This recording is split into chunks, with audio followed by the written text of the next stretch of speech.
Sandro, posible bang makasuhan rin si Vice President Sara Duterte? Pinky, pwede. Lumalabas kasi sa pagdinig kagabi na iniutos ni Vice President Sara Duterte ang pagbibigay ng confidential funds mula sa Special Disbursing Officer patungo sa Security Officer. At ayon nga sa mga kongresista, mali ang ganitong proseso.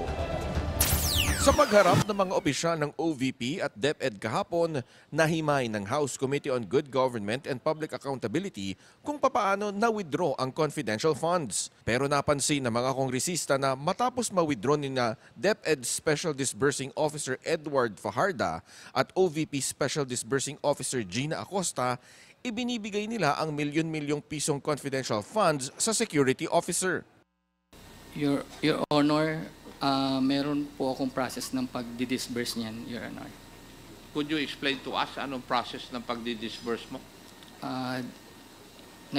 Sa isang ano ko lang po yan, sa security officer lang po ako nag-disburse niyan. Wala na pong iba. Sino po yung security officer? Si Colonel Dennis Nolasco po. Nag-inform po ang aking head of agency na i-release ko po sa aming security officer. Sino po yan? Si Colonel La Chica po. At ang proseso na ito, alam raw ng pangalawang Pangulo. I was informed, BP Sara, that si Dennis Nolasco po ay... I was informed na meron pong security officer na for DepEd. Sa pagkaalam ko po, ang nag-assign po niyan ay si Colonel La Chica. Because po may utos po si Ma'am Inday Sara na sa kanya ko po i-release. Kasi siya po ang nakakaalam kung paano po i-implement ang mga programs and activities in line po sa confidential fund. Siya Okay. po ang surveillance and monitoring po. Sa kanya po yun, wala po akong alam. Tingin ng mga kongresista, maaring makasuhan ang mga Special Disbursing Officer.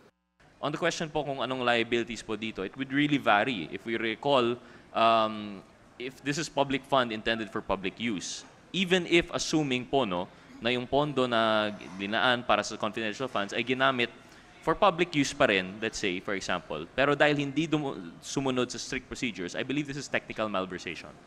But worse, if this was taken for personal gain, if this proven na fictitious at erroneous yung ARs to justify the taking of this amount, that could be malversation proper or worse, plunder. Kasi lampas na po ito sa 50 million. At hindi rin ito dapat dumaraan sa security officer na hindi naman mandato ang pamimigay ng confidential funds. Ang budget po na ina-allocate, may specific purpose po yan. So dapat kung ano po yung purpose, kung saan po ito inappropriate o in-allocate, dapat doon nyo po gagamitin. Pag yung budget ay ginamit nyo po sa iba, no matter how lawful it is, that is technical malversation.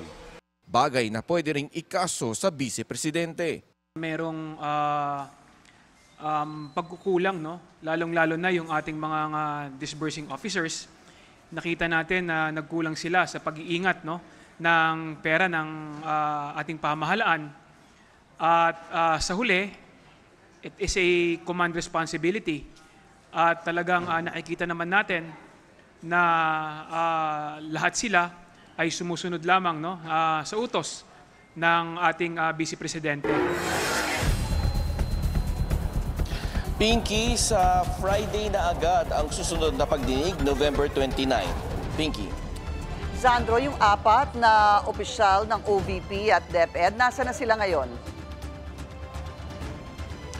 Pinky, itong apat na opisyal ng DepEd at OVP ay pinayagan ng makauwi matapos ngang magdesisyon itong komite na mabigyan sila ng furlough. Basta ang kondisyon lang ay sila'y dadalo sa pagdinig sa Biyernes. Pinky. Maraming salamat, Sandro Ochona, live mula po dyan sa Batasang Pambansa.